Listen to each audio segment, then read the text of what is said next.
On the day of the SAT English exam, my son spent 2.5 hours writing nothing but a single essay. The title was, "My Mother is a Murderer." It described in careful detail the whole process of how I killed my husband and sealed his body inside a wall. A few days later, the grader who read it called the police at once. Officers swarmed our house and broke open the very wall my son had written about. When I saw what was inside that wall, I smiled. My son, on the other hand, went mad. When the police surrounded the house, I was out in the yard watering the flowers. Every flower in that yard, my son had planted himself, one by one, when he was small. He treasured them. If even one wilted a little, it pained him so much he couldn't eat. Then the gate was kicked open, and a wave of officers filed in, trampling straight across the flowers and plants in the yard. Watching my son's beloved flowers get crushed underfoot like that, I ached. I was about to say something when he suddenly rushed out of the house, his whole face lit up at the sight of the men. "You finally came." I had no idea what was happening. The man at the front walked up to me, holding out his badge. "I'm Captain Gray of the Homicide Division. You're a suspect in a murder case. Please cooperate with our investigation." As he said it, he handed me the essay my son had written at the testing center. It was only in that moment that I learned I had become the most notorious murderer mother in the country. My son's essay had set off an enormous stir across the city, because in every major practice exam before this, he had always sat far and away at the top, untouchable. For these SATs, everyone had been certain he would be the top scorer in the entire state. And yet, during the English exam, he simply threw away a perfect score test and spent 2.5 hours writing this essay instead. The essay said it plainly. One night 10 years ago, my mother, Sarah Henson, killed my father, Oscar James. She bricked up a wall that same night and sealed my father's body inside the wall of their master bedroom. After the grader called the police, the whole thing spread everywhere, and it spread together with the essay my son had written.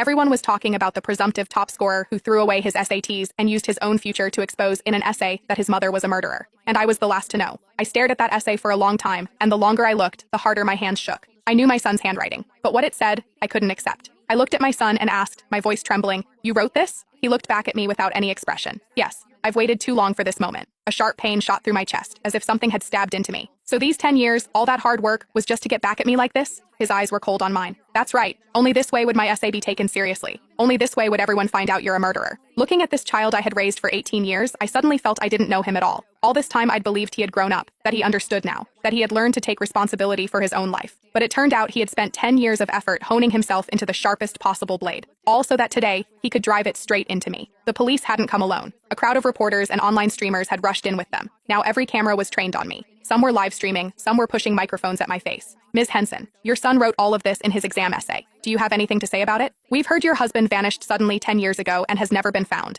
Is it true that you killed him? Your son was the favorite to be top SAT scorer, yet he chose to throw away the SATs just to expose your crime with his own hands. How does that make you feel? Can you tell us why you murdered your husband?" Each reporter's question was sharper than the last. The live stream was exploding, the viewer count breaking 100,000, the comments scrolling by uglier by the second. It was as though everyone had already decided I was the woman who'd killed her own husband. I lifted my eyes to the cameras and said evenly, "It's just an essay a kid scribbled."